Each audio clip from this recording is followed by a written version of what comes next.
National education consultants association మరియు Adishankara university ఆధ్వర్యంలో the biggest education expo in Nellore.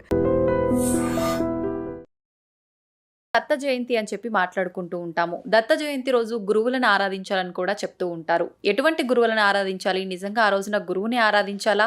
అసలు ఆ రోజున ఎటువంటి విధి విధానాలు ఆచరించాలి? అసలు ఈ దత్త జయంతి నామకరణం జరగటానికి, దత్త జయంతి జరుపుకోవడానికి అసలు రీజన్ ఏంటి? ఇలాంటి మరిన్ని విషయాలు ఇప్పుడు గురుగారితో మాట్లాడి తెలుసుకుందాం. ప్రస్తుతం మనతో పాటు ఉన్నారు ప్రముఖ జ్యోతిష పండితులు నందిబట్ల శ్రీహరి శర్మ గారు. ఇప్పుడు వారితో మాట్లాడేద్దాం. నమస్కారం గురుగారు. వాగర్థ విమసంపృక్తౌ వాగర్థ ప్రతిపత్తయే జగతః పితరౌ వందే పార్వతీ పరమేశ్వరౌ. సదాశివసమారంభాం శంకరాచార్య మధ్యమాం అస్మదాచార్యపర్యంతం వందే గురుపరంపరాం. ఆదిత్యాయ చ సోమాయ మంగళాయ బుధాయ చ గురుశుక్రశనిభ్యశ్చ రాహవే కేతవే నమః. శృంగేరి జగద్గురు పీఠాధిపతులకి, కంచి పీఠాధిపతులకి నమస్కారములు తెలియచేసుకుంటూ కార్యక్రమాన్ని ప్రారంభిద్దాం. గురుగారు, దత్త జయంతి, అసలు ఈ దత్త జయంతి అనగానే గురువులను ఆరాధించాలని చెప్పి ప్రతి ఒక్కరికి తెలిసిన విషయమే. అసలు ఎందుకు జరుపుకోవాలి దత్త జయంతి అనేది చాలామందికి తెలియని విషయం. దాని గురించి తెలియచేయండి ముందు. దత్త జయంతి అనగా మనకు పురాణం ప్రకారం చూసుకున్న మార్గశిర శుద్ధ చతుర్దశి రోజున దత్తుడు ఉద్భవించినటువంటి రోజు. ఏ నక్షత్రంలో ఉద్భవించాడు? కృత్తికా నక్షత్రంలో బుధవారం రోజున ఉద్భవించాడు. కానీ గురువు కదా, కాబట్టి పౌర్ణమి రోజున, మార్గశిర శుద్ధ పౌర్ణమి రోజున ఈ యొక్క సంబంధించినటువంటి దత్తాత్రేయ జయంతి జరుపుకోవడం గురు పౌర్ణమిగా చెప్పుకుంటుంటారు. అయితే మనం గమనించుకున్నట్లయితే కార్తీక పౌర్ణమి నుంచి మార్గశిర పౌర్ణమి వరకు ఉండేటువంటి మాసము రోజులు యమదంష్ట్రలు అని అంటారు. అంటే 30 కోరలతో యముడు నోరు తెరుచుకొని కూర్చుంటాడట. అంటే ఆ సమయంలోనే మనుష్యులకి మరణాలు ఎక్కువగా ఉంటాయి. అందుకని కార్తీక పౌర్ణమి నుంచి మార్గశిర పౌర్ణమి వరకు చక్కగా దీపారాధన చేసి, మార్గశిర పౌర్ణమి రోజున మనం దీపావళి రోజున ఏ విధంగానైతే దీపదానము, కార్తీక పౌర్ణమి రోజున దీపదానము ఎలా అయితే చేస్తామో, మార్గశిర పౌర్ణమి రోజున కూడా దీపదానం చేయాలి. ఈ మార్గశిర పౌర్ణమి రోజున ఎవరైతే అగ్ని పురాణాన్ని దానం చేస్తారో అటువంటి వాళ్ళకి వాళ్ళు చేసినటువంటి అన్ని పుణ్య కార్యాల ఫలం ఏదైతే ఉంటుందో అదంతా సంపూర్ణంగా వస్తుందట. అంటే మనం మామూలుగా మన బాడీని కనుక చూసుకున్నట్లయితే ఏదైనా పదార్థం తింటే దాంట్లో 60% ప్రోటీన్ ఫుడ్ మనది వెళ్తుంది, మిగతా 40 వేస్టేజ్ రూపంలో పోతుంది. అలాగే మనం ఏ పని చేసినా అత్యంత భక్తిగా చేసే సత్యకాలం కాదు కదా, కలియుగం కదా, మన మనసు ఎక్కడో ఉంటుంది. చేసిన పూజా ఫలితం కొంత మాత్రమే. కానీ ఈ మార్గశిర పౌర్ణమి రోజున అగ్ని పురాణాన్ని గనక దానం చేస్తే మనం ఏ పూజ, ఏ వ్రతము, ఏ నోము చేశామో, ఏ దానము చేశామో సంపూర్ణ ఫలితం మనకు దక్కుతుంది. అగ్ని పురాణం పుస్తకం అండి. దానం బ్రాహ్మణులకి ఇవ్వచ్చు, దేవాలయంలో ఇవ్వచ్చు, చదువుకోగలిగే ఆసక్తి ఉన్నటువంటి వయోవృద్ధులకు ఇవ్వవచ్చు, జ్ఞానాన్ని పెంచుకోవాలనేటువంటి ఆలోచించే వాళ్ళకి కూడా ఇవ్వచ్చు. ఇప్పుడు ఏదైనా దానం ఇస్తున్నాము అనగానే తీసుకునే వాళ్ళు వీళ్ళకి ఏదో దోషం ఉంది అందుకే ఇది దానం చేస్తున్నారు, అది ఏ వస్తువు దానం ఇచ్చినా కూడా అలా ఆలోచిస్తారు. ఈ మధ్య ఒక అపప్రథ అయిందమ్మా. పూర్వకాలంలో అటువంటిది ఏమీ లేదమ్మా. ఇవి చేయడం వల్ల ఏంటంటే ఈ విన్ టు విన్ సిచ్యుయేషన్ అంటారు కదా, మీరు బాగుండాలి, నేను బాగుండాలి. దానంలో అంతరార్థం ఏంటి? పాపాలు పోగొట్టుకోవడం కోసం కాదమ్మా, పుణ్యాన్ని సంపాదించుకోవడం కోసం అనే భావన.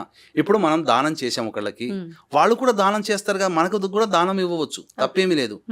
అది పుణ్యాన్ని సంపాదించుకోవడానికే తప్ప దోషాన్ని పోగొట్టుకోవడానికి చేసేది దానము కాదు. దానం అంటే అర్థం పుణ్యం సంపాదించుకోవడం, అంతవరకే అని గ్రహించాలి వీక్షించేటువంటి ఐడ్రీమ్ ప్రేక్షకులు. ఇక దత్త జయంతి రోజున దత్త ఉత్పత్తి తెలుసుకోవడం చాలా ప్రాముఖ్యత. అయితే ఒకనాడు నారదుడు విష్ణువుని బాగా స్తుతించి విష్ణు యొక్క అనుగ్రహాన్ని పొందుతాడు. పొందిన తర్వాత ఏం వరం కావాలి కోరుకో నారద అంటే, నీ యొక్క ఏకైక సత్వరూపాన్ని నేను చూడాలనుకుంటున్నాను అని చెప్పగా, సరే భూలోకానికి పయనమవుతానని చెప్పి విష్ణుమూర్తి దగ్గర వెళ్తాడు, ఆ అనుజ్ఞ తీసుకుని వెళ్తాడు. ఆ కోరిక అలాగే ఉండిపోతుంది. ఎక్కడికి వస్తాడు నారద మహానువారు అంటే అత్రి మహాముని ఆశ్రమానికి వస్తాడు. ఆ సమయంలో వారు ఉండరు, కానీ వారి భార్య అయినటువంటి అనసూయాదేవి మహాపతివ్రత. ఆమె చక్కగా నారదుడిని ఆహ్వానించి చక్కగా అతిథి మర్యాదలు చేసింది. ఎంతో సంతోషించినటువంటి నారదుడు వైకుంఠానికి వెళతాడు. లక్ష్మీ గారు ఉండగానే చెప్తారనమాట, ఈ విధంగా భూలోకానికి వెళ్ళాను, ఆమె మహాపతివ్రత అని ఆమెను వేణోలో కొడుగుతాడు. అంటే సహజంగా స్త్రీలకి తన ముందు ఇంకొక సాటి స్త్రీని పొగిడితే అసూయ తొందరగా వస్తుంది కదా. లక్ష్మి కూడా అలాగే ఉండి అంత గొప్ప పతివ్రతన అయితే నా భర్తను పంపుతాను, పరీక్షిస్తాను అని చెప్తుంది.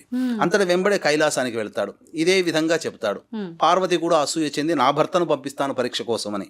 అలాగే బ్రహ్మలోకానికి వెళ్తాడు, సావిత్రి ముందు చెప్తాడు. అలాగే సావిత్రి కూడా నా భర్తను పంపిస్తానని ముగ్గురు కూడా ఏకకంఠంతో భర్తను పంపించారు.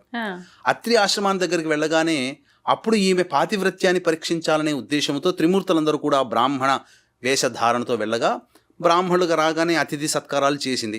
అప్పుడు అత్రి మహాముని ఆ విధంగా రాగానే ఆ అనసూయదేవి అడుగుతుంది, ఏం వడ్డించమంటారు అంటే అప్పుడు వివస్త్రగా మాకు వడ్డించమ్మా అని చెబుతారనమాట ముగ్గురు ఏకకంఠంతో. అంతటా ఇదే విషయాన్ని భర్త అనుజ్ఞ తీసుకోవాలి కదా ఏ పని చేసినా. అత్రి మహామునికి చెబుతుంది. అత్రి మహాముని ఇంతటి విపరీతమైనటువంటి కోరిక కోరారంటే వచ్చిన వాళ్ళు ప్రశ్నించడానికి సందేహించడానికే వచ్చిన వాళ్ళు, పరీక్షించడానికి వచ్చిన వాళ్ళు అని తెలిసి ఆలోచించి దివ్య నేత్రంతో ఆలోచించి వచ్చిన వాళ్ళు సాక్షాత్తు త్రిమూర్తులే అని చెప్పి ఆమెకు ఒక మంత్రోదకాన్ని ఇస్తాడు. ఆ మంత్రోదకాన్ని ఇచ్చి అప్పుడు చల్లగానే పసి బాలురులాగా మారిపోయారు ముగ్గురు కూడా. ఆ ముగ్గురికి కూడా తన స్తన్యం ఇచ్చింది, చక్కగా ఆ పాలని అందించింది. ఆ విధంగా ముగ్గురు పిల్లల్ని ఆటలాడించుకున్నది. తదనంతరం ఈ దృశ్యాన్నంతా కూడాను చూసినటువంటి నారద మహాముని వారు లక్ష్మీ పార్వతి సావిత్రులకు ముగ్గురికి చేరవేశారు. అయ్యో మా భర్తలు ఏమైపోయారని చెప్పి మాకు ఆ ఆశ్రమాన్ని చూపించమనగా భూలోకానికి వచ్చి అదే ఆశ్రమాన్ని చూపించగా ఆ అనసూయ మహాదేవి పతివ్రతని శంకించాము, మాకు ఈ యొక్క ప్రాప్తి కలగాల్సిందే, శాస్తి జరగాల్సిందే, అనుజ్ఞ ఇవ్వమ్మా, మళ్ళీ మా భర్తలు మాకు ప్రసాదించమ్మా అని చెప్పి వేణోళ్ళ వేడుకుంటారు. వేడుకొనగానే మళ్ళీ అత్ర మహాముని మళ్ళీ మంత్రోదకం ఇచ్చి ఆ అనసూయ చేతికి ఇవ్వగానే అనసూయ మంత్రోదకం చల్లగానే మళ్ళీ త్రిమూర్తులు ప్రత్యక్షమవుతారు. తరువాత అప్పుడు ఇంతటి పాతివ్రత్య కలిగినటువంటి మహాతల్లి మీకేం వరం కావాలి కోరుకో అని అన్నప్పుడు అప్పుడు అత్రి మహాముని ఏం కోరుకుంటాడనంటే ఈ సంబంధించినటువంటి 3 రూపాలు కలిగినటువంటి రూపంగా నాకు కావాలి, సంతానం కావాలి, ముగ్గురు సంతానంగా కావాలి అని అనుకుంటారు. ఒకే రూపంతో కూడిన మీ ముగ్గురు నాకు సంతానంగా జన్మించాలి అని చెప్పి. అంతటా విష్ణు అంశ సంభూతముతో ఈ దత్తాత్రేయుల వారు, అలాగే శివాంశ సంభూతముతో దూర్వాస మహాముని, బ్రహ్మాంశ సంభూతముతో చంద్రుడు అని అంటారు. ఈ విధంగా చక్కగా త్రిమూర్తులు వారి యొక్క అంశాలతో ఈ ముగ్గురిని ఆ త్రిమూర్తుల అంశతో వారు అత్రి మహాముని అనసూయ దంపతులకి జన్మించడం జరిగింది. ఈ యొక్క దత్తాత్రేయుని యొక్క జన్మ వృత్తాంతం అమ్మ కృత్తికా నక్షత్రం బుధవారం రోజున మార్గశిర శుద్ధ చతుర్దశి రోజున జన్మించారు. కృత్తికా నక్షత్రం అంటే భయపడతారు, అగ్ని నక్షత్రం అని. కానీ ఎంత గొప్ప నక్షత్రము, ఈ జగత్తుకే గురువు. కానీ చాలామంది కలియుగంలో ఒక 1960 సంవత్సరం అనగా ఈ నార్త్ ఇండియాలో ఈ ఒక వర్గం డామినేషన్ పడిపోతుందనే భయంతో ఆ వర్గాన్ని పెంచి పోషించే విధంగా బాబా మందిరం వెళ్ళగానే నాకు అద్భుతంగా జీవితం కలిసి వచ్చిందని చెప్పి సినిమాల ద్వారా, పాటల ద్వారా, రకరకాలైనటువంటి విన్యాసాలతో లేని మహిమను బాబాలకి రావడం. ఇప్పుడు ఈ మధ్య ఎక్కడ చూసినా గురు పూజ అనంటే కేవలం బాబా మందిరాల చుట్టూ తిరగడం, బాబాల చుట్టూ తిరగడం, బాబాల దగ్గర ఆశ్రమాలకు వెళ్ళి భజనలు చేయడం, కీర్తనలు పాడడం. ఈ మధ్య చూశాను, మనకు మానవుడిగా జన్మించి మనకెంతో ఉపకారం చేసినటువంటి సత్యసాయిబాబా గారు ఉన్నారు. ఇప్పుడు ఆయన భవిష్యత్తులో ప్రేమ సాయిబాబాగా జన్మిస్తానంటే ఇప్పుడు ఆల్రెడీ ప్రేమ సాయిబాబా వచ్చేసేసాడు ఎక్కడో తమిళనాడు ప్రాంతంలో. ఆయన కూడా సేమ్ ఆ సత్యసాయిబాబా గారి లాగానే ఇలా ఇలా అనుకుంటూ విభూతిని ప్రదర్శిస్తున్నాడు. ఇవన్నీ కూడా కలియుగంలో అవి బూటకములు, బాబాలు బూటకములు. గుర్తుపెట్టుకోండి వీక్షించేటువంటి అర్జున్ ప్రేక్షకులు కూడా. సద్గురు ఎవరయ్యానంటే దత్తాత్రేయుడు మాత్రమే. మానవుడిగా పుట్టి మలమూత్ర విసర్జన చేసినటువంటి ఏ వ్యక్తి కూడాను గురువు కాలేడు, గురు అంశ మాత్రమే. కానీ గురు అంశని అనగా గురువుని వదిలేసేసి గురు అంశ పట్టుకుంటున్నారు. మనకు సూపరింటెండెంటే తెలుసు, ముఖ్యమంత్రే మనకు బాగా దగ్గర, పోయి పిఎని పట్టుకుంటే ఏం ఫలితం? సూపరింటెండెంట్ దగ్గర పోతే మన పని అయిపోతుంది, పిఎని పట్టుకుని ఆయనని వేడుకుంటే ఎలా? కాబట్టి దత్తాత్రేయుడు మనకుండగా ఇతర బాబాలు, కాబట్టి మానవుడిగా జన్మించినటువంటి మనుష్యులుగా బాబాలుగా మారిన వాళ్ళని కంటే దత్తాత్రేయుని ఆరాధన చేయండి. ఆ రోజున చాలా విశేషం అమ్మా. ఏకబిగిన మార్గశిర పౌర్ణమి రోజున ఎవరైతే సూర్యోదయాత్ పూర్వము లేచి చక్కగా స్నానకృత్యాదులు తీర్చుకొని సూర్యాస్తమయం లోపల దత్తపారాయణం చేసి ఓకే. ఈశ్వర దేవాలయానికి కానీ విష్ణు దేవాలయానికి కానీ వెళ్ళి ఆ స్వామివారికి అర్చనాభిషేకాదులు జరిపించుకొని నక్షత్రాన్ని చూసి చంద్రుని చూసి ఎవరైతే భోజనం చేస్తారో వారికి సంపూర్ణమైనటువంటి గురు అనుగ్రహం కలుగుతుంది. ఇంకా గురు అనుగ్రహం పొందాలంటే ఇది చేయలేని వాడు కూడా ఇంకొక సామాన్యమైనటువంటి పరిహారం కూడా ఉందమ్మా. ఏంటండి? ఈ యొక్క దత్తాత్రేయ పారాయణం ఎవరైనా కానీ చేయవచ్చు.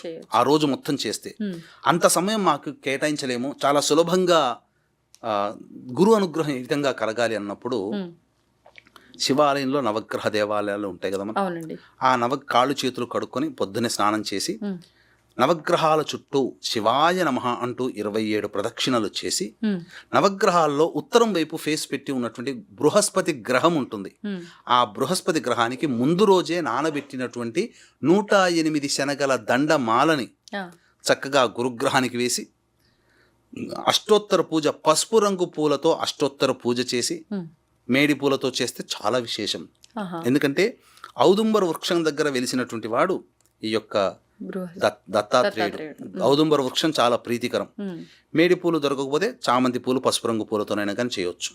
చేసిన తదనంతరం చక్కగా ఈ శనగపిండి బెల్లముతో చేసినటువంటి లడ్డూలు కానీ ఏదైనా తీపి పదార్థము నైవేద్యంగా పెట్టి ఆ రోజున ఉపవాసం ఉంటే మంచిది.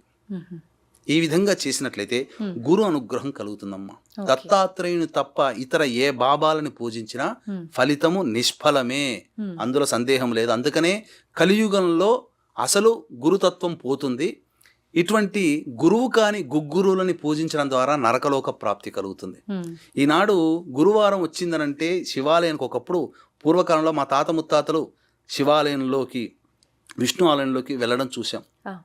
కానీ ఈ రోజున బాబాల మందిరాల చుట్టూ తిరుగుతున్నారు. అసలు తత్వాన్ని వీడి నకిలీని పట్టుకుంటున్నారు.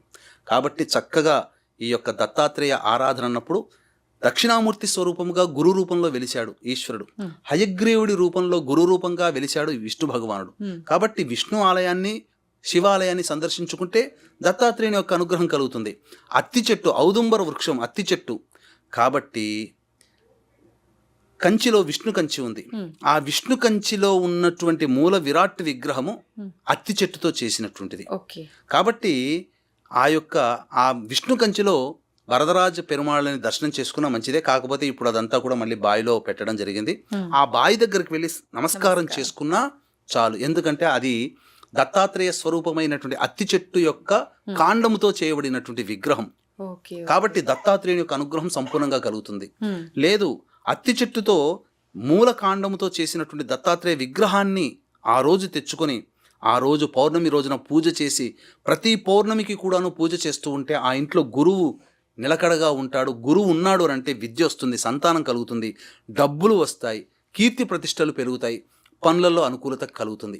ఈ విధంగా అత్తి చెట్టుతో చేసినటువంటి దత్తాత్రేయ విగ్రహాన్ని ఇంట్లో ప్రతి పౌర్ణమి రోజున పూజించుకున్న, ప్రతి గురువారం నాడు పూజించుకున్న వాళ్ళకి అఖండ ఐశ్వర్యాలు కలుగుతాయని చెప్పడంలో ఏమాత్రం సందేహం లేదమ్మా. అయితే మొదటి గురువులు మన తల్లిదండ్రులే అని అంటారు కదండి. తల్లిదండ్రులకు కూడా ఆ రోజు మనం సేవ చేసుకోవాలని, కృతజ్ఞత తెలుపుకోవాలని అంటుంటారు కదా, అది నిజమే అంటారు? వాస్తవమేనమ్మా. ఈ రోజున మనకు తల్లిదండ్రులు మొట్టమొదటి గురువు అంటే తల్లిదండ్రులే. వారు చూపిస్తేనే ప్రపంచం చూస్తున్నాం, వారు నేర్పిస్తేనే మాటలు మాట్లాడుతున్నాం, వారు మంచి మాటలు చెప్తేనే మంచి మాటలు మనం వింటున్నాం, మాట్లాడుతున్నాం. తర్వాత విద్య నేర్పిన గురువు, తర్వాత మంత్రాన్ని అనుగ్రహించిన గురువు, అలా చాలామంది గురువులు అనేక రకాలుగా ఉంటారు. కానీ అసలు ఈ రోజుల్లో తోడబుట్టిన వాళ్ళని, తల్లిదండ్రులని, కట్టుకున్న వాళ్ళని తిడితే ఒక్క మాట కూడా వాళ్ళకి ఏమనిపించదు. కానీ గురువు బాబాలని తిట్టుకుంటూ వెళ్ళామంటే ఇక ఎక్కడలేని పౌరుషం వచ్చేసి అతలాకుతలం సమాజాన్ని అతలాకుతలం చేసేస్తుంటారు. కాబట్టి అంత వ్యామోహము బాబాల మీద అవసరం లేదమ్మా. మానవులుగా పుట్టి మనకు ఉద్ధరించడానికి పురాణాలు ఉన్నాయి, భగవద్గీత ఉంది, మహాభారతం ఉంది, రామాయణం ఉంది, భాగవతం ఉంది, శ్రీదేవి భాగవతం ఉంది. ఇన్ని వదిలిపెట్టి బాబాల మందిరాల చుట్టూ, బాబాల ఆశ్రమాల చుట్టూ హారతులు అంటూ లేకపోతే భజనలు అంటూ చేసుకుంటే పుణ్యం రాదమ్మా, పాపమే వస్తుంది. ఈ ఇప్పుడు రాబోయే డిసెంబర్ 4వ 4వ తారీఖున తారీఖు. దత్త జయంతి ఉందండి. అవును. దత్త జయంతి అనగానే అంటే ఇప్పుడున్న ఈ సమస్యలు, ఇబ్బందులు ఇవన్నిటిని చూస్తుంటే చాలా మంది పెద్దవాళ్ళు చెప్పొచ్చే విషయం ఏంటి అంటే, మనం ఎంతమంది దేవుళ్ళ ఆరాధన చేసినా ఫస్టు తల్లి, తండ్రి, గురువు. అవును. వీళ్ళ కాళ్ళు పట్టుకుంటే, వీళ్ళ కృతజ్ఞతతో ఉంటే గనక అన్నీ సెట్ అవుతాయని చెప్పి. మరి ఎలాగూ దత్త జయంతి అంటే గురువుకు సంబంధించిందే. మరి ఆ రోజున ఎటువంటి విధానాలు ఆచరించాలి? ఏదైనా మంత్రం చేసుకోవచ్చా? ఏదైనా విధానం ఆచరించవచ్చా? తెలియజేయండి. తప్పనిసరిగా. ఓం శ్రీ గురుభ్యో నమః. శ్రీ మహాగణాధిపతయే నమః. గురుర్బ్రహ్మ గురుర్విష్ణు గురుదేవో మహేశ్వరః. గురు సాక్షాత్ పరబ్రహ్మ తస్మై శ్రీ గురవే నమః.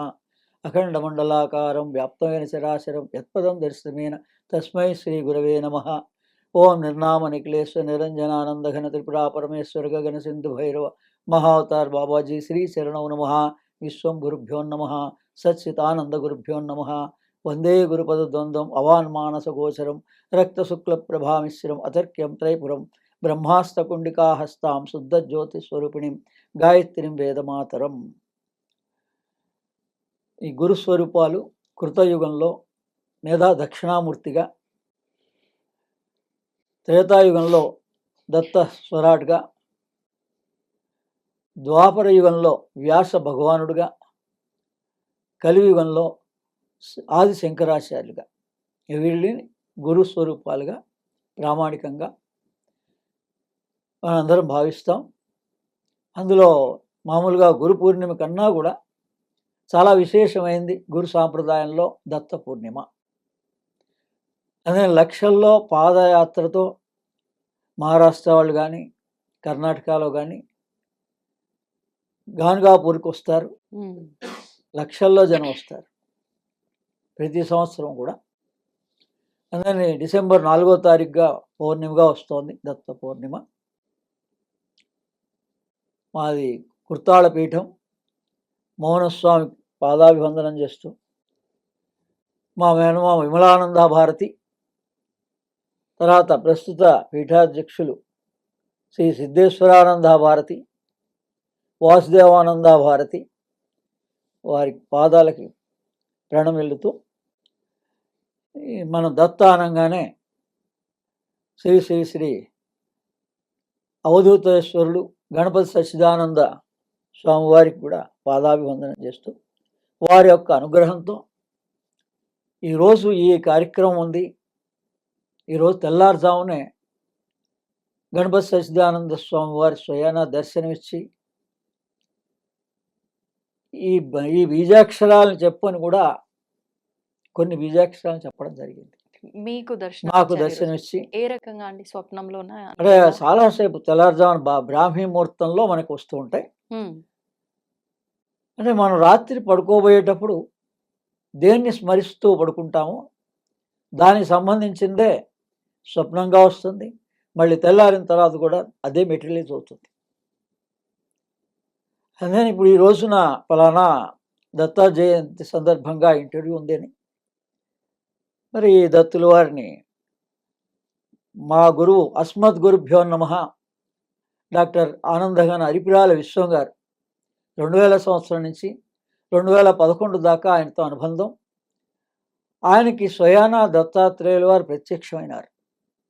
ఆయన ఆ విషయాలన్నీ గిరినార్లో దత్తాత్రేయుల వారు ఇప్పటికి కూడా చాలామందికి మనం ఇవి వ్యాఖ్యానంలో చెప్దాం.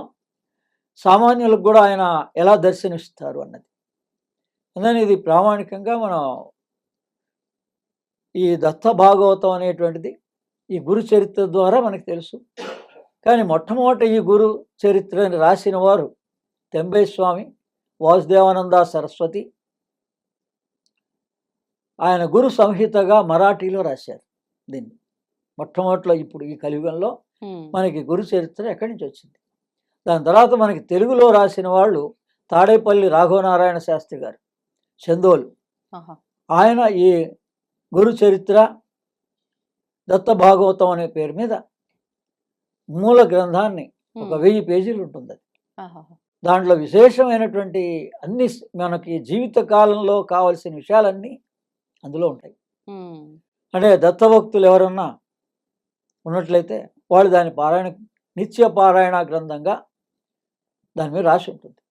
ఓకే. గురు చరిత్ర ఈ విధంగా ఆయా చరిత్రలు మరి వాటిట్లో ఆ గురు చరిత్రలో 3వ అంకంలో 5వ అధ్యాయంలో 14వ శ్లోకంగా వేదశర్మకి దత్తాత్రేయులు వారు ఇలా అత్యంత కష్టకాలంలో ఉన్నప్పుడు సప్త బీజాక్షరి 7 బీజాక్షరాలతో మంత్రాన్ని ఇచ్చారు. అక్కడ ఏం రాసి ఉంటుంది? సప్త బీజాక్షరి అనే ఉంటుంది, బీజాలు ఉండవు ఆ గ్రంథంలో. మూల గ్రంథంలో కూడా బీజాక్షరి అని ఎందుకన్నారు? ఏదన్నా ఇప్పుడు పంచాక్షరి అంటే 5 బీజాక్షరాలు, ఆ రకంగా ఆయన రాశారు ప్రామాణికంగా. మనకి ఇప్పటి వరకు ఉన్న దాని ప్రకారంగా సప్త బీజాక్షరి అని అందులో ఉంటుంది. గురువుని అడిగి తెలుసుకోవాలి, గురుముఖత విద్య మిగిలింది. కానీ మాకు అరిపిరాల విశ్వం గారు మొట్టమొదటిసారి, నేను అంత జిజ్ఞాసగా ఆయన ఆజ్ఞ మేరకు ఆ గ్రంథం మొత్తం చదివా. అందులో లేదు ఇక. ఆ తర్వాత అందులో ఆ గ్రంథంలో ఈ మంత్రాన్ని మా గురువుగారిని అడిగాం. ఆయన మా దత్తాత్రేయుల యొక్క అనుగ్రహంతో దత్తమాల స్తుతి అని చెప్పేసి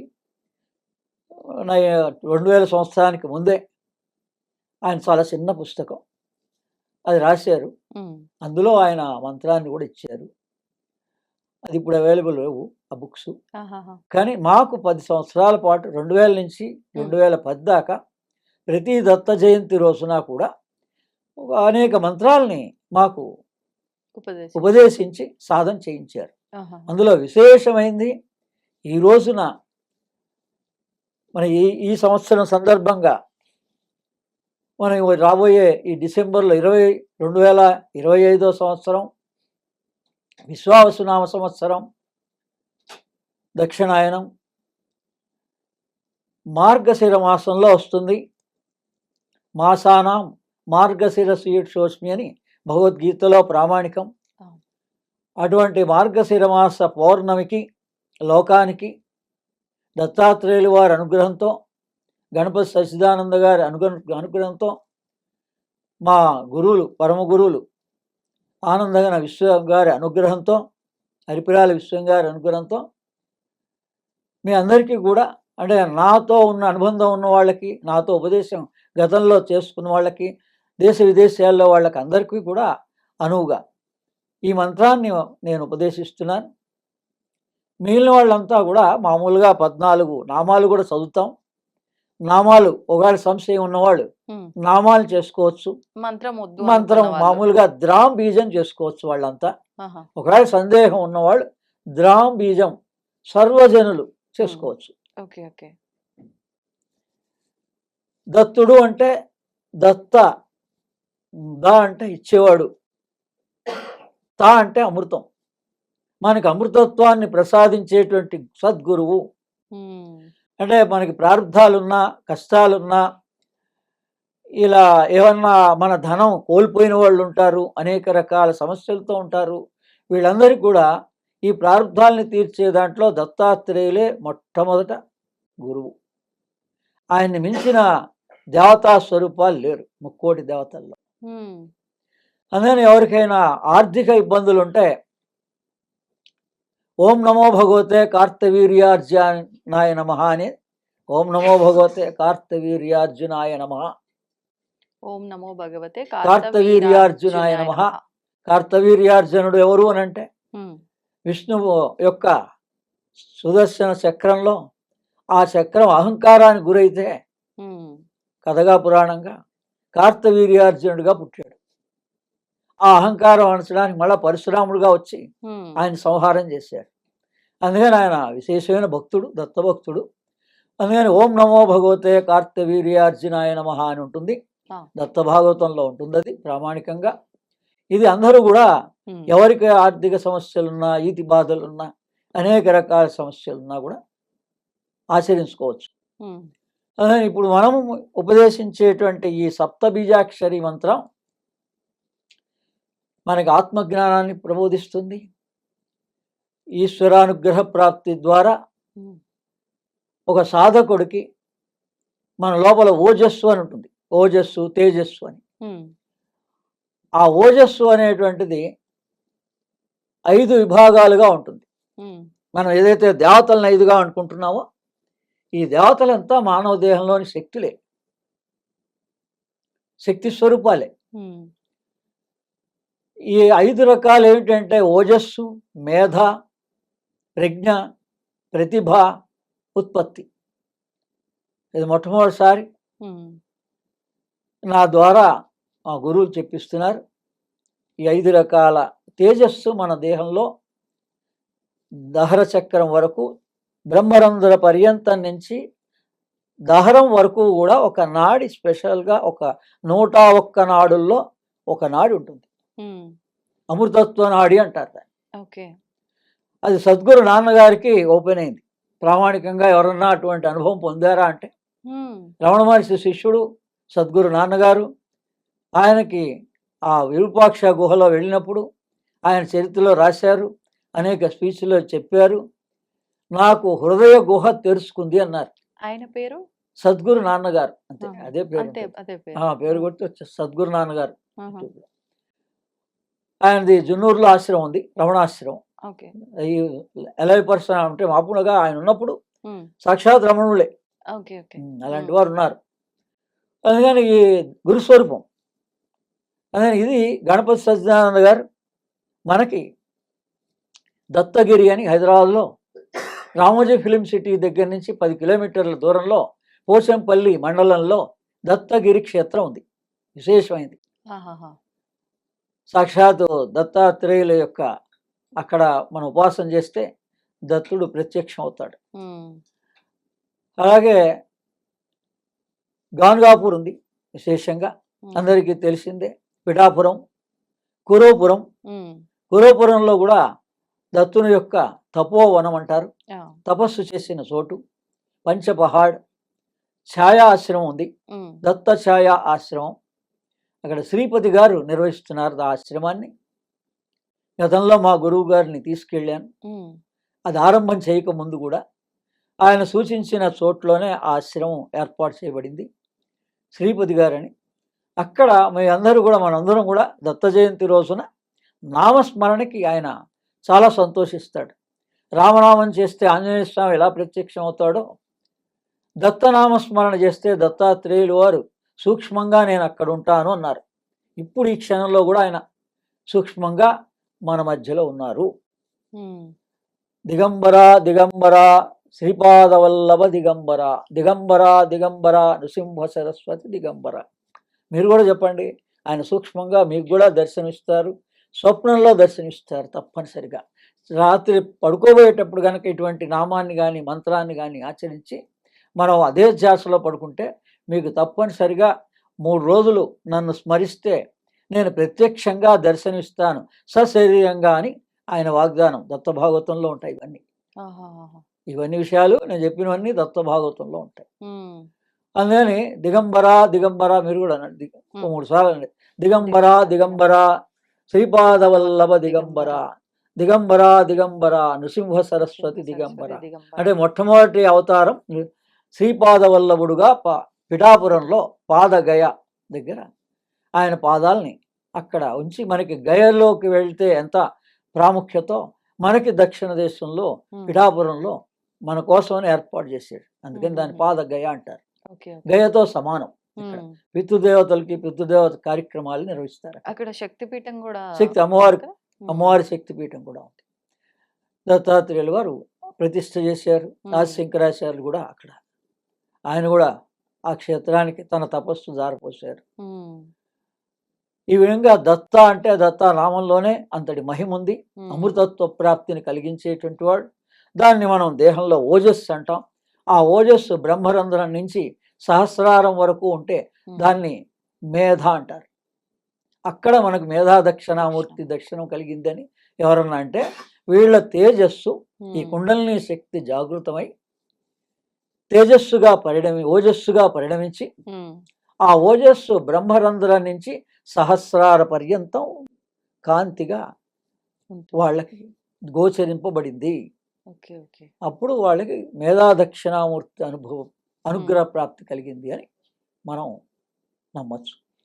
ఆ తర్వాత సహస్రారం నుంచి ఉన్మనీ చక్రం వరకు ప్రజ్ఞ, అంటే ఏ వేదం ఉందో మొట్టమొదటి బ్రహ్మ, ప్రజ్ఞానం బ్రహ్మ. మనం బ్రహ్మ ఎవరో అని అడుగుతున్నాం. ప్రజ్ఞానం, జ్ఞానమే బ్రహ్మ. కానీ ఏ జ్ఞానం?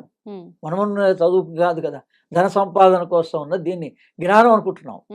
కానీ కాదు, దాన్ని ప్రజ్ఞానం అంటారు. అందుకని ప్రజ్ఞానం బ్రహ్మ అంటే వేదం యొక్క ఒక సారాంశం ప్రజ్ఞానం బ్రహ్మ.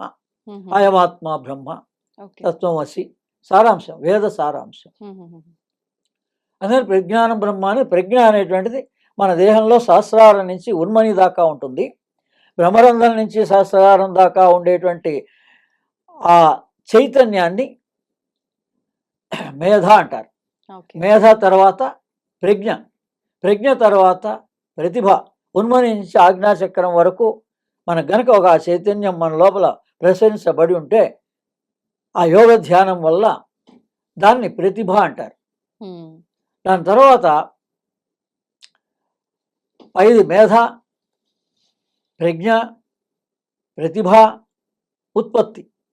ఈ ఆజ్ఞ నుంచి దహరా చక్రం వరకు మీకు ఏదైనా అనుభవం కలిగింది, దాన్ని మీరు మళ్ళా 10 మంది కోసం ఎక్స్ప్రెస్ చేయాలి కదా, ఒక వాక్కు రూపేణా కానీ ఏ రూపేణ అన్న హావభావాలతోటి. దాన్ని ప్రతిభ, ఇక్కడ ఉత్పత్తి అంటారు. ఇక్కడ వరకైతే ప్రతిభ. ఉన్మని నుంచి ఆజ్ఞ వరకు ప్రతిభ, ఆజ్ఞ నుంచి దహరం వరకు ఉత్పత్తి. అందుకని ఏ రకంగానైనా అంటే వేరే వాళ్ళకి వీళ్ళు ఏ గురువులైనా, అందుకని వాళ్ళ ఆయా గురువుల్ని మనం ఈ ఉపదేశాలకి వాళ్ళ స్థాయిని బట్టి వాళ్ళు ఉపదేశం చేస్తారు. ఓకే. ఈ లోపల ఉన్న కలిగిన చైతన్య అనుభూతితోటి ఆ శక్తితోటి వాళ్ళు ఉపదేశం చేస్తారు. అందుకని ఇది సప్తాక్షర బీజామంత్రాన్ని నా ద్వారా పరమ గురువులందరూ ఇప్పుడు దత్తాత్రేయులు వారి అనుగ్రహంతో చెప్పడం జరుగుతోంది. మహోం మహోం ఓం హ్రీం ఓం, మహోం మహోం ఓం హ్రీం ఓం. 7 బీజాక్షరాలు అయినాయా లేవా? ఇది అనఘా సమేత అనఘస్వామి నమ అని రహస్య నామ మంత్రం ఉంది దత్తాత్రేయుల వారికి. అనఘా సమేత అనఘస్వామి నమ, అనఘావ్రతం అని బహుళాష్టమి రోజు చేస్తారు. అందుకని దత్త సాంప్రదాయంలో గణపతి సచ్చిదానంద గారు విశేషంగా అందరి చేత చేయిస్తూనే ఉన్నారు, అందరికీ తెలుసు. ఏంటి ఆ రహస్యం అంటే, ఈ అనఘుడు ఎవరు, అనఘ ఎవరు? విష్ణు స్వరూపమే దత్తాత్రేయుల వారే అనఘుడు, లక్ష్మీ స్వరూపమే అనఘ. అందులో ఈ మహోం మహోం, ఈ మహోం మహోం మొదటి 4 బీజాక్షరాలు అనఘ. ఓం హ్రీం ఓం అనఘుడు అంటే అమ్మవారు, గాయత్రి స్వరూపం. వాళ్ళిద్దరు కలిసే ఉంటారు. విష్ణు లక్ష్మి విష్ణు స్వరూపాలు 2 కలిసే ఉంటాయి. బ్రహ్మ సరస్వతి అనుకోండి, శివ పార్వతి అనుకోండి. ఎందుకంటే దత్తాత్రేయులు అంటే త్రిముఖ, ఒక ముఖం బ్రహ్మస్వరూపంగా. ఆ బ్రహ్మస్వరూపాన్ని మనం ఆరాధించాలంటే గురు పాదాలని ఆశ్రయించాలి. రెండవది విష్ణు స్వరూపానికి విష్ణు నామ స్మరణ లేదా సత్యనారాయణ వ్రతాలు చేస్తుంటారు ఈ మాఘమాసంలో. ఈశ్వర స్వరూపానికి ప్రదోష వేళ ఈశ్వరారాధన రుద్రాభిషేకాలు చేస్తారు. ఈ రకంగా 3 రకాలుగా కూడా చేస్తే అప్పుడు పరిపూర్ణంగా మనకి దత్త అనుగ్రహ ప్రాప్తి కలుగుతుంది. ఓకే. అలాగే మనం ఎప్పుడైతే 3 స్వరూపాలు అన్నామో, మొదట్లో చెప్పిన గురు స్వరూపాల్లో మేధా దక్షిణామూర్తి, వ్యాస భగవానులు, దత్తాత్రేయులు, ఆది శంకరాచార్యులు, ఈ నలుగురిని గనక మనం భావిస్తే శివాయ విష్ణు రూపాయ అని ఇంకా మనకి ఏ ఇబ్బంది ఉండదు, ఏ దోషము ఉండదు, ఏ సమస్య ఉండదు. ఈ సమస్యన్నీ కూడా మన మనస్సుకి సుఖ దుఃఖాలు ఇంత చిన్న ఉన్నదాన్ని పెద్దగా చేసి మన జీవితాన్ని మొత్తాన్ని కూడా 120 సంవత్సరాలు ఆయుష్ ఉన్నటువంటి వాడిని మరి 60 ఏళ్ళు సగం వరకు అర్ధాయుష్ వరకే తీసుకొస్తున్నటువంటిది ఎవరండి అంటే కేవలం మనస్సే. మనో వికల్పాలే. అందుకని వీటన్నిటి గురించి బయట ప్రయత్నం చేయకండి, మీరు లోపల ప్రయత్నం చేయండి. అంటే ధ్యాన రూపంలోనా? ఇక మీ ఇష్టం ఎలా అన్నా లోపల లోపల అంతర్గతంగా ప్రయత్నం చేయండి. ఉమ్, ఉమ్. అంటే అంతర్గతం అంతా కూడా శ్వాసతోటే. ఓకే. మీరు ఏ నామాన్నైనా శ్వాసతో భావించండి. ఉమ్, రాత్రి పడుకోబోయేటప్పుడు భావించండి, ఉమ్. శ్వాసతో భావించండి. ఓకే. వాళ్ళు దర్శనం ఇవ్వడం మొట్టమొదట బాగా గమనించండి. సామాన్యస్తుడు కూడా దర్శనం చాలా సులభం, కానీ దర్శనాన్ని కోరటంలే, ఉమ్, బాహ్య దర్శనానికి కోసమే పరితపించి అంత శ్రమ పడుతున్నారు. అసలు భగవత్ స్వరూపం మీలోనే ఉంది. ఉమ్, అందుకని అది దర్శనం కలిగించడం అంటే మన మన కష్ట సుఖాలతో కానీ మన ఉపాసనతో కానీ దేనితో సంబంధం లేకుండా మనం అడిగితే ఈ రకంగా ఒక్కరోజు నామస్మరణ చేసినా 3 రోజులు నామస్మరణ చేసినా ఈ రకంగా. అందుకని ఛాయా ఆశ్రమం ఉంది పంచపహాడ్ నారాయణపేట జిల్లాలో. ఉమ్. అది ఇంతకుముందంటే మహబూబ్నగర్ జిల్లా, ఉమ్మడి మహబూబ్నగర్ జిల్లా. ఓకే. ఓకే. అందుకని అటువంటి ఆశ్రమాలు ఉన్నాయి, దత్తాశ్రమాలు ఉన్నాయి, వాటిని ఉపయోగించుకోవచ్చు. ఈ రకంగా పౌర్ణమిని విశేషంగా ఉపయోగించుకొని మన ప్రార్థనలు మన కష్టాలు ఏ ఉన్నా కూడా వాటన్నిటినీ సత్వరమే పరిష్కరించుకోవచ్చు దత్తులను ఆశ్రయించి. ద్రాం బీజం అందరూ ఆచరించవచ్చు. నామాలు దత్త నామాలు ఉన్నాయి, అవి ఆ నామాలని మనం ప్రామాణికంగా ఉన్న నామాల్ని ఉచ్చరిద్దాం. సామాన్యులందరూ కూడా ఈ నామాల్ని పార్వతీదేవి పరమేశ్వరుడు ఉపదేశించినటువంటి చతుర్దశ నామావళిది ప్రామాణికంగా దత్త భాగవతంలో ఉంది. పార్వతికి పరమేశ్వరుడు ఉపదేశించిన చతుర్దశ దత్తనామావళి భక్తులు ప్రతిరోజు ప్రాతకాలంలో కీర్తింపదగినవి. ఓం వరదాయ నమః, ఓం కార్తవీర్యాదిరాజరాజ్యప్రదాయ నమః, ఓం అనఘాయ నమః, ఓం విశ్వశ్లాఘ్యాయ నమః, ఓం అమితాచారాయ నమః, ఓం దత్తాత్రేయాయ నమః, ఓం మునీశ్వరాయ నమః, ఓం పరాశక్తి పదాశ్లిష్టాయ నమః, ఓం యోగానందాయ నమః, ఓం సదోన్మదాయ నమః, ఓం సమస్తవైరితోజోహర్తే నమః, ఓం పరమామృత సాగరాయ నమః, ఓం అనసూయాగర్భరత్నాయ నమః, ఓం భోగమోక్ష సుఖప్రదాయ నమః. ఈ విధంగా 14 నామాలు కూడా దత్తాత్రేయునికి సంబంధించినవి. ఇవి విశేషంగా మన కష్టాల నుంచి గట్టెక్కిస్తాయి, మన అవసరాల నుంచి గట్టెక్కిస్తాయి. ఎవరికి ఏ అవసరం ఉన్నా కూడా ఈ దత్తనామాల్ని ద్రాం బీజాన్ని గురు ఉపదేశంగా మాత్రం ఈ సప్తాక్షరి మంత్రాన్ని మీరు ఎవరినైనా గురువుగా భావించండి, తల్లినో తండ్రినో గురువులనో ఎవరినైనా, వాళ్ళ ద్వారా మీరు ఈ ఉపదేశాన్ని తిరిగి మళ్ళీ పొందండి. ఇప్పుడు ఇవన్నీ దత్త జయంతి రోజైనా విడిగా కూడా చేసుకోవచ్చు? ఈ రోజు నుంచే చేయొచ్చు, ఏ రోజు నుంచైనా చేసుకోవచ్చు. దీక్షగా అక్కడి నుంచి కూడా మొదలు పెడితే ఇదంతా కూడా ఏంటంటే ఈ దీక్షలన్నీ ఈ కాలంలో మార్గశిర మాసంలో కార్తీక మాసంలో ఆరంభం చేసిన దీక్షలన్నీ మన సంక్రాంతి దాటిన తర్వాత జ్యోతి దర్శనం అని చెప్పేసి ఏదైతే అంటున్నామో ఆ జ్యోతి దర్శనం ఇందాక చెప్పినటువంటి ఈ తేజస్సుగా మనిషి దేహం లోపలనే దర్శన భాగ్యం కలుగుతాయి ఆజ్ఞాచక్రంలో మన స్థాయిని బట్టి. ఇది చైతన్యం అదే లోపలే ఉంటుంది, అది మనం బయట ఎంత ప్రయత్నాలన్నీ చేయక్కర్లేదు. వీటిని గతంలో నేను 2017 సంవత్సరంలో ఒక పుస్తకం రాశాను, ఆ కాపీస్ కూడా అన్ని డిస్ట్రిబ్యూట్ చేశా. ఈ పుస్తకం శ్రీ గురుతత్వ సాధన 2000. ఇవి కూడా చాలా చాలా పుస్తకాలను 2021లో నేను ప్రింట్ చేశాను, అందరికీ పంచడం జరిగింది ఫ్రీగానే. ఇప్పుడు దాని PDF కావాలంటే మీకు iDreamలో మీ నంబర్కి మేము పంపిస్తాం. ఈ 2 పుస్తకాలని PDFగా పంపిస్తాం. ఈ అగస్త్య స్పిరిచువల్ ఆర్గనైజేషన్ agastyaspiritual.org అని వెబ్సైట్లో డీటెయిల్స్ అన్నీ ఉంటాయి. ఈ PDFs అన్నీ కూడా అవైలబుల్ ఉంటాయి, నా ద్వారా రాసినటువంటివన్నీ. అందరికీ దత్త జయంతి శుభాకాంక్షలు. మీకు కూడా దత్తాత్రేయుని యొక్క దర్శన ప్రాప్తి కలగాలని అందరికీ నా యొక్క అనుగ్రహం. సంతోషం అండి. అంటే గురువులందరి అనుగ్రహం వల్లే మీరు ఈ అంశాన్ని మా ముందుకు తీసుకొచ్చారు. నిజంగా ముందుగా గురువులందరికీ కూడా నా నమస్కారాలు. అవన్నీ మీరు మాకు ఇంత చక్కగా తెలియజేసినందుకు మీకు కూడా ధన్యవాదాలు. And for more videos, Please subscribe to iDream. Please subscribe to iDream. Please subscribe iDream. And please subscribe to iDream. For more videos, subscribe to iDream. please like, share, and subscribe to the channel. Congratulations, iDream. Subscribe to iDream. Subscribe to iDream. So, subscribe to iDream Media. iDream team అందరికి huge congratulations. Please subscribe iDream Media. Please subscribe to iDream.